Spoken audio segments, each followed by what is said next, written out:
नमस्कार, आप पहाड़ की खबरें देख रहे हैं अपना उत्तराखंड में। और आइए सबसे पहले बुलेटिन में बात करते हैं चंपावत की, जहां के टनकपुर से एक बड़ी खबर आ रही है।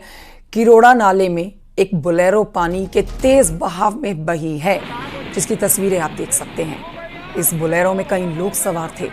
इस हादसे में एक महिला की मौत हो गई है, 2 लोग लापता बताए जा रहे हैं और कईयों की जान बचाई गई है, जिनको अस्पताल में भर्ती कराया गया है। 6 लोग सुरक्षित निकाले गए हैं और कईयों की तलाश इस समय सर्च ऑपरेशन के दौरान की जा रही है। एनडीआरएफ की टीम यहां सर्च ऑपरेशन कर रही है। बताया जा रहा है कि बोलेरो सवार पूर्णागिरी से रुद्रपुर की ओर जा रहे थे। इसी दौरान यह हादसा हो गया। बोलेरो गाड़ी में कई लोग सवार थे। 2 लोगों की, दोनों ही महिलाएं हैं जिनकी मौत की पुष्टि की गई है। 2 लोग लापता बताए जा रहे हैं और कई लोगों को, 6 लोगों को सुरक्षित स्थान पर पहुंचाया गया है। एक्सक्लूसिव तस्वीरें आप देख रहे हैं। टनकपुर में भारी नुकसान हुआ है। नदी के तेज बहाव में ये बोलेरो बहती चली गई है। विजयवर्धन उप्रेती और जानकारी के साथ फोन लाइन पर मौजूद हैं। विजयवर्धन, तस्वीरें जो हम दिखा रहे हैं भयावह तस्वीरें हैं। बोलेरो मानो पेड़ के पत्ते की तरह बहती हुई जा रही है। ये पूरी खबर विस्तार से बताइए और बताइए जो सर्च ऑपरेशन चल रहा है लापता लोगों को ढूंढने के लिए, वो कितना आगे बढ़ा है? मैं आपको बताऊं, कभी भी इसमें 2 लोग लापता बताए जा रहे हैं। उसके लिए सर्च ऑपरेशन एनडीआरएफ यहाँ पर चला रही है, लेकिन पानी का बहाव आप देख सकते हैं बहुत तेज है इसमें, क्योंकि इसमें इतना तेज बहाव है कि पूरी गाड़ी ही उसमें बह गई है। और ऐसे में ये अनुमान लगाया जा रहा है कि जो लापता लोग हैं वो काफी दूर तक जा चुके हैं। हालांकि अभी जो सर्च ऑपरेशन वहां पर चल रहा है वो लगातार जारी है, टीमें बढ़ाई भी जा रही है और ये प्रयास किया जा रहा है कि किसी तरीके से लापता लोगों को यहाँ पर तलाशा जाए। एक व्यक्ति की इसमें मौत हो चुकी है, हालांकि और 6 लोग इसमें सुरक्षित बताए जा चुके हैं। हालांकि उनको हल्की फुल्की चोटें हैं, लेकिन जिस तरीके से बारिश पहाड़ों में हो रही है, जिस तरीके से नाले पूरे उफान पर है, तो ये माना जा सकता है कि अभी भी आवाजाही करना बहुत खतरनाक साबित हो रहा है, क्योंकि पहाड़ों की जो बारिश है वो मैदानी इलाकों में काफी तांडव मचा रही है। जी ठीक है, बहुत शुक्रिया आपका विजयवर्धन जानकारी के लिए।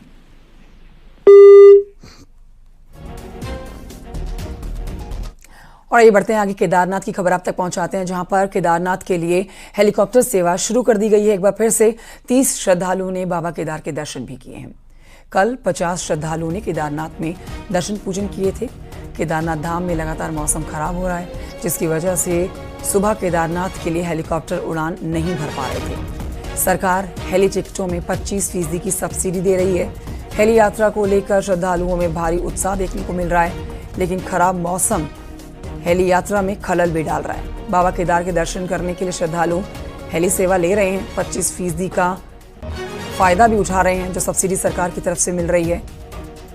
श्रद्धालुओं का कहना है कि श्रावण मास बाबा केदार के दर्शन और जलाभिषेक के लिए शुभ होता है और ऐसा अवसर बार बार नहीं मिलता है।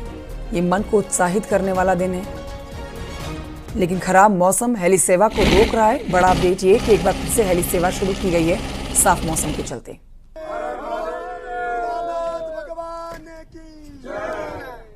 आज दिनांक 8 अगस्त 2024 हम बाबा केदारनाथ के धाम पे खड़े हैं। खूब खूबसूरती से दर्शन हुए हैं, कोई दिक्कत नहीं, आने जाने में कोई परेशानी नहीं है। तीर्थ पुरोहित ने अच्छे से हमें पूजा करवाई है सावन माह की और बहुत अच्छे दर्शन हो गए हमारे। आप वेदर का थोड़ा बहुत है वो आपको देख लीजिए, लेकिन ऊपर आने में कोई दिक्कत नहीं है।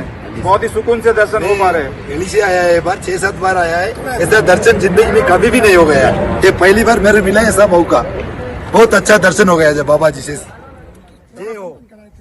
हरे हरे महादेव। તમે બધા દર્શન કરવા આવો, કોઈ જાતની તકલીફ નથી। હેલીપેડ ને ચેક કરીને નીકળો, એકાદ આગળ પાછળ થઈ શકે છે, પણ સારી રીતે દર્શન થાય છે। હેલિકોપ્ટરમાં આવજો, હેલિકોપ્ટરમાં આવો 15 થી 20 ઓગસ્ટ સુધી, અને પછી રોડ ચાલુ થઈ જવા જોઈએ। હર હર महादेव। 10 दिन के बाद रोड भी चालू हो जाएगा। हरे हरे महादेव। केदारनाथ धाम के लिए हेली यात्रा शुरू होने का आज 3रा दिन है और आज सुबह मौसम साफ होने के चलते लगभग 30 श्रद्धालुओं ने बाबा केदार के दर्शन किए। हालांकि उसके बाद पूरी क्षेत्रीय मौसम खराब है और लगातार हल्की बारिशें हो रही हैं, लेकिन पिछले 2 दिनों में लगभग 80 श्रद्धालु भोलेनाथ के दर्शन कर चुके हैं। कल 50 श्रद्धालुओं ने हेलीकॉप्टर के जरिए बाबा केदार के दर्शन किए, तो वहीं आज सुबह 30 श्रद्धालुओं ने हेली यात्रा के जरिए बाबा केदार के दर्शन किए। मुख्यमंत्री पुष्कर सिंह धामी ने पिछले 3 दिन पहले हेली यात्रा शुरू करने की घोषणा की थी, लेकिन यदि अब मौसम सामान्य रहता है या मौसम साथ देता है तो आने वाले समय में श्रद्धालुओं की संख्या में भारी इजाफा देखने को मिलेगा। रुद्रप्रयाग से न्यूज 18 के लिए मैं संदीप भटकोटी। और आइए बढ़ते हैं आगे। मुख्यमंत्री पुष्कर सिंह धामी दिल्ली के दौरे पर है, इस पर आपको जानकारी दे देते हैं कि आज सीएम धामी केंद्रीय मंत्रियों के साथ मुलाकात कर सकते हैं। गुरुवार को दिल्ली में केंद्रीय जल शक्ति मंत्री सीआर पाटिल से सीएम धामी मुलाकात उन्होंने की है, जिसकी तस्वीर भी आपको दिखा रहे हैं। मुख्यमंत्री ने जमरानी बांध परियोजना, लखवाड़ बहुउद्देशीय परियोजना का मामला भी उठाया है। मुख्यमंत्री ने इन परियोजनाओं के रास्ते में आ रही अड़चनों को भी जल्द दूर करने का आग्रह किया है।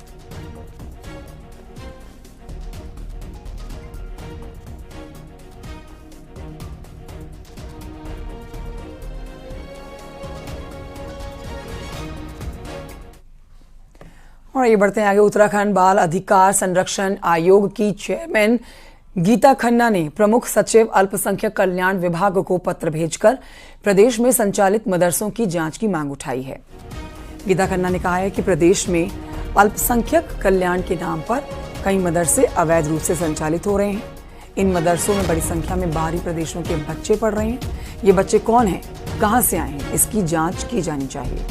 उधर मदरसा बोर्ड का कहना है कि उनकी जवाबदेही सिर्फ उन मदरसों के लेकर है जो मदरसा बोर्ड में रजिस्टर्ड हैं। गैर रजिस्टर्ड मदरसों पर कार्रवाई का उनके पास कोई नहीं। भी किसी बिल्डिंग को मदरसे का रूप कैसे कह सकता है या नाम दे सकता है, क्योंकि एक मदरसा बोर्ड है। तो अगर आप मदरसा चला रहे हैं तो आप मदरसा बोर्ड में रजिस्टर करिए। वो माइनॉरिटी के फायदे के लिए या माइनॉरिटी की एजुकेशन के लिए आप कर रहे हैं, उनको इस्लाम की दृष्टि से सुदृढ़ कर रहे हैं, तो कम से कम अपनी माइनॉरिटी कमीशन को बताइए। अगर आप शिक्षा दे रहे हैं, फॉर्मल एजुकेशन दे रहे हैं बच्चों को, तो शिक्षा विभाग को बताइए। जो हमारे मान्यता बोर्ड से, मदरसा बोर्ड से लेता है, उसी पे हमारा अधिकार क्षेत्र लागू होता है और उन्हीं के हम जो है सुपरविजन करते हैं। अगर कोई अनियमितता होती है तो उस पर कार्रवाई करते हैं। गैर रजिस्टर्ड का हमारे जो है मदरसा बोर्ड में कोई रिकॉर्ड। आपदा को लेकर धामी सरकार की केंद्र से विशेष पैकेज मांग की तैयारी अब शुरू हो चुकी है, जिस पर उत्तराखंड कांग्रेस के प्रदेश अध्यक्ष करण मारा का कहना है कि उत्तराखंड में आपदा से बहुत नुकसान हुआ है और इसके लिए केंद्र को विशेष पैकेज देना चाहिए। इसके साथ ही करण मारा ने कहा है कि केंद्र सरकार को उत्तराखंड समेत हिमालयी राज्य में आपदा के मानकों में बदलाव करना चाहिए। देखिए रिपोर्ट। केवल केदारनाथ में आपदा नहीं है, चमोली डिस्ट्रिक्ट में बहुत बड़ी आपदा आई हुई है, टिहरी में आपदा आई है, 3 लोगों की मृत्यु हुई है। उसके अलावा धारचूला में बहुत ज़्यादा नुकसान हुआ है, कपकोट बागेश्वर क्षेत्र में बहुत नुकसान हुआ है, गढ़वाल के अन्य क्षेत्रों में भी बहुत नुकसान है। तो मुझे लगता है कि बहुत ज़्यादा पैसे की ज़रूरत पड़ेगी, क्योंकि जोशीमठ पहले ही बर्बाद पड़ा हुआ है और 1 साल से ज़्यादा हो गया, वहाँ कुछ भी नहीं हुआ है। सरकार ने जो आपदा के लिए पैसा दिया था वो जोशीमठ के लिए भी पूरा नहीं है। तो ऐसे में पूरे स्टेट को, जो आपदा से ग्रसित स्टेट है, उसके लिए कुछ अतिरिक्त करने की आवश्यकता है। और इस वक्त की बड़ी खबर आपको बताते हैं। महेंद्र भट्ट के द्वारा आपदा से हुए नुकसान का जायजा लेने के लिए गठित समिति ने बृहस्पतिवार को उत्तरकाशी जिले यमुना घाटी क्षेत्र के आपदाग्रस्त क्षेत्रों का दौरा किया है। दौरे के दौरान की तस्वीरें आप देख रहे हैं, जिसमें प्रदेश उपाध्यक्ष नीरू देवी, प्रदेश मंत्री आदित्य चौहान और प्रदेश मीडिया प्रभारी मनवीर सिंह चौहान शामिल थे। मीडिया से बातचीत में चौहान ने बताया है कि अतिवृष्टि से दुकान, घर, सड़क, खेत और खलियान को जबरदस्त नुकसान हुआ है, जिसकी रिपोर्ट तैयार कर सरकार और संगठन को सौंप दी जाएगी। आपदा आई है और क्या क्या नुकसान हुआ है और आगे हम इसके लिए क्या क्या उपाय कर सकते हैं और कितनी क्षति हुई है, इसको लेकर के भारतीय जनता पार्टी की एक उच्च स्तरीय कमेटी अलग अलग जिलों में बनाई गई है। उसी के तहत संगठनात्मक कार्य के लिए हम यहाँ पर आए हैं और यहाँ पर आपदा का आकलन तैयार करके यहाँ पर क्या क्या समस्या हैं, आपदा प्रभावितों की क्या क्या दिक्कतें आ रही हैं, उसकी रिपोर्ट तैयार करके हम अपने संगठन को और सरकार को सौंपेंगे। कर्णप्रयाग पहुंचे कैबिनेट मंत्री धन सिंह रावत ने बहुगुना नगर में भूधसाव से प्रभावित लोगों से मुलाकात की है और इस दौरान प्रभावितों ने धन सिंह रावत को ज्ञापन देकर विस्थापन की मांग की है। साथ ही आपको बताएं कि प्रभावितों ने कहा है कि बरसात के मौसम में सभी लोगों के डर के साए में जीने की अब एक आदत सी बन गई है, लेकिन 2 साल बीत जाने के बाद भी आज तक हमारा विस्थापन यहां से नहीं हो पाया है। धन सिंह रावत से मुलाकात के दौरान की तस्वीरें आप देख रहे हैं। रावत ने यहां डीएम चमोली को फोन पर प्रभावित परिवारों को कहीं और शिफ्ट करने के निर्देश भी हाथ के हाथ दे दिए।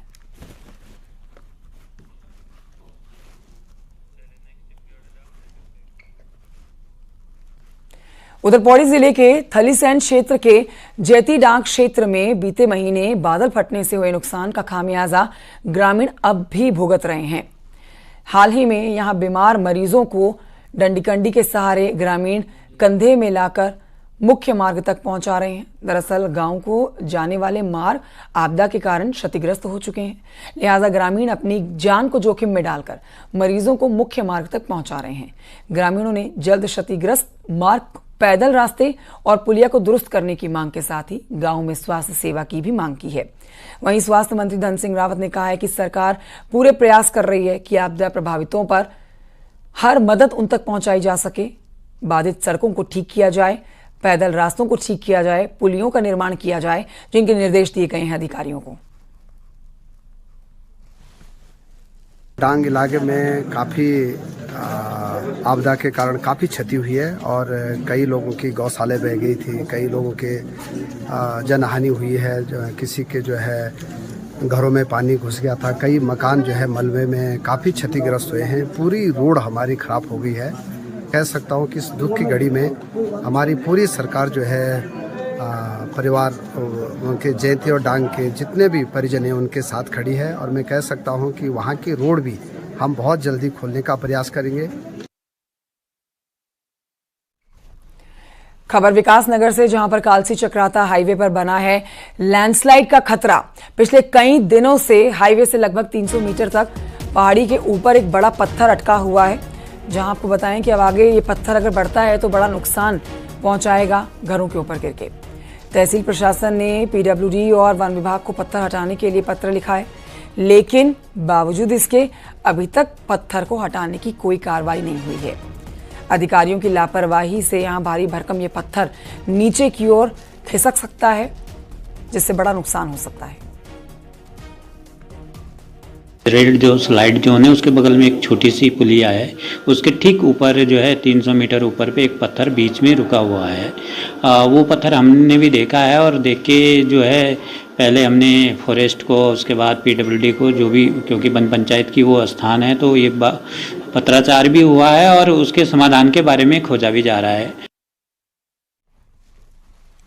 और ये आगे बढ़ते हैं, टिहरी से खबर आप तक पहुंचा देते हैं, जहां पर बूढ़ा केदार क्षेत्र में 27 जुलाई को आई आपदा के चलते कई जगहों पर सड़कें पूरी तरह से बर्बाद होने के चलते पिंसवाड़, जखाड़ा, गेवली, कोट गांव का संपर्क कट गया है।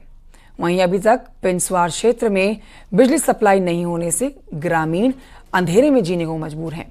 वहीं लगातार हो रही बारिश और रोड टूटने के चलते बिजली के पोल और ट्रांसफार्मर को पहुंचाया है नुकसान और बिजली सप्लाई शुरू करना विभाग के लिए एक बड़ी चुनौती बन गया है, जो ठप है। विभागीय अधिकारियों का कहना है कि कुछ क्षेत्रों में बिजली सप्लाई शुरू कर दी गई है।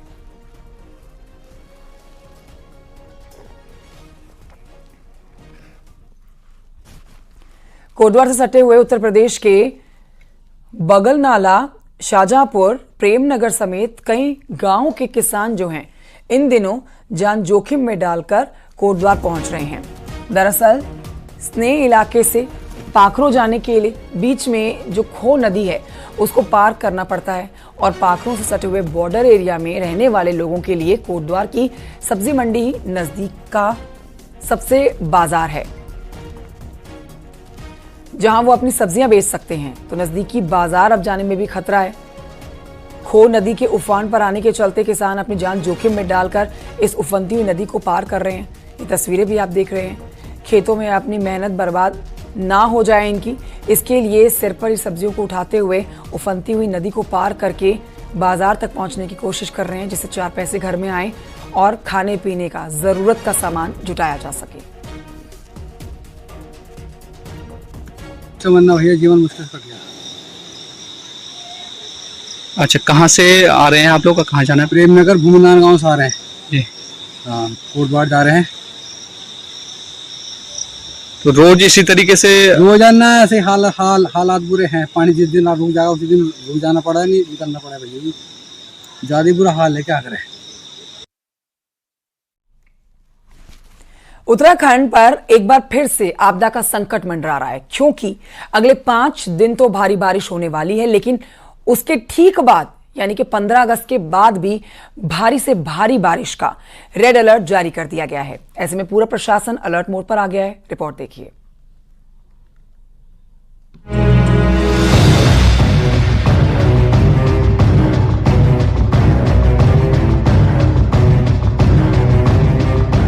मानसून सीजन में 1 जून से अब तक करीब 2 महीने में प्रदेश में सामान्य बारिश हुई है, लेकिन अब धीरे धीरे मानसून के उत्तराखंड की ओर शिफ्ट होने से बारिश की रफ्तार यूएस नगर और बागेश्वर में भारी बारिश हो सकती है, जबकि बाकी जिलों में बारिश सामान्य होगी। इसके बाद 11 अगस्त से बारिश में तेजी देखने को मिलेगी। बागेश्वर, चमोली, देहरादून में भारी बारिश तो वहीं नैनीताल, चंपावत, यूएस नगर और उत्तरकाशी में भी तेज बारिश होगी, जबकि 12 और 13 अगस्त को मौसम सामान्य रह सकता है, लेकिन बारिश का असली कहर 15 अगस्त के बाद देखने को मिलेगा। पूरे राज्य में 15 से 20 अगस्त तक भारी से भारी बारिश का रेड अलर्ट जारी कर दिया गया है। देखेंगे फिर जो पूरा फ्लो एक तरह से ऊपर आ जाता है फुटहिल के अलोंग जो है, और बे ऑफ बंगाल साइड से भी फ्लो आएगा, तो मैं समझता हूं कि फिर उस समय 15-16 के बाद जो 15-16 से आप देखेंगे जो एक्टिविटी है वो थोड़ी और बढ़ेगी। तो वेरी हैवी रेन से 15-16 से, और पूरे राज्य में अच्छी बारिश जो है हल्की से मध्यम से ज्यादातर जगहों में मिलना जो है, तो इस तरह की स्थिति वो दिख रही है। अब तक इस सीजन में बागेश्वर में सबसे ज्यादा बारिश हुई है, जो कि सामान्य से काफी ज्यादा है, जबकि पौड़ी जिले में सामान्य से 50% कम बारिश हुई है। तो अगले पूरे प्रशासन को अलर्ट कर दिया गया है। देहरादून से न्यूज़ 18 के लिए सुनील नवप्रभात की रिपोर्ट।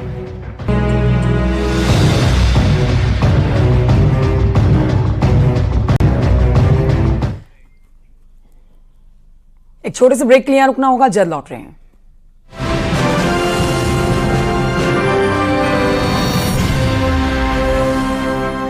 जहां लोगों के लिए पानी के मीटर सिरदर्द बन गए हैं। पानी की सप्लाई में कटौती जारी है, लेकिन लोगों के पानी के बिल हजारों में आ रहे हैं, जिसके बाद लोगों ने जल संसाधन से इन मीटरों को लेकर शिकायत की है, जिसके बाद जल संस्थान ने शासन को मीटर बदलने के लिए लिखा है। बता दें आपको, नैनीताल शहर में 9,000 पानी के मीटर लगाए गए हैं।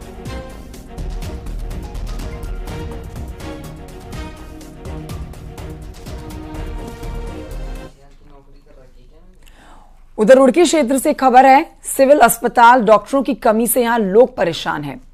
ये सिविल अस्पताल, यहां पर डॉक्टरों की कमी ये अस्पताल भी झेल रहा है। आपको बता देते हैं कि अस्पताल में रोज लगभग 200 मरीजों की ओपीडी होती है, लेकिन इस समय मात्र 14 डॉक्टर ही यहां काम कर रहे हैं, जबकि अस्पताल में सर्जन, फिजिशियन, रेडियोलॉजिस्ट के पद खाली हैं, जिससे गर्भवती महिलाओं को भारी परेशानियों का सामना करना पड़ता है। सीएमएस का कहना है कि इसको लेकर विभाग को बता दिया गया है और आश्वासन दिया गया है कि जल्द ही खाली पदों पर भर्ती की जाएगी। सभी पद खाली पड़े हुए हैं। सब संदर्भ में हम लोगों ने अभी इसी हफ्ते में 2 बार हम लोगों ने महानिदेशालय को रिक्वेस्ट करी है कि यहाँ के पद भरे जाएं, और उनके द्वारा आश्वासन भी दिया गया है कि जल्दी ही पद भर दिए जाएंगे। हेमवती नंदन बहुगुणा केंद्रीय गढ़वाल विश्वविद्यालय के पौड़ी परिसर में छात्र संगठन ने छात्र हित के मुद्दों को लेकर धरना देना शुरू कर दिया है। छात्रों का कहना है कि कॉलेज में दाखिले को लेकर अनिवार्य की गई सीयू की परीक्षा में लिखे गए, जिससे मानसून सीजन में बंद रास्ते और कम समय होने के कारण भी कई छात्र इस बार प्रवेश परीक्षा को भी नहीं दे पाए। ऐसे में छात्र संगठन ने यूजी में ऑफलाइन मोड पर छात्रों को प्रवेश देने की मांग की है। विश्वविद्यालय प्रशासन को छात्र संघ द्वारा एक ज्ञापन सौंपा गया था, जिसमें हमारी 6 मांगों को लेकर विश्वविद्यालय प्रशासन से गुजारिश थी कि जल्द से जल्द इन मांगों को छात्र हितों में पूरा किया जाए। जिसमें पहली मांग हमारी है कि 2013 से बस की डिमांड है डॉक्टर बीजे परिसर के लिए की जा रही है, पर आज 2024 हो जाने के बावजूद भी अभी तक वो बस डॉक्टर बीजे परिसर को नहीं दी गई है।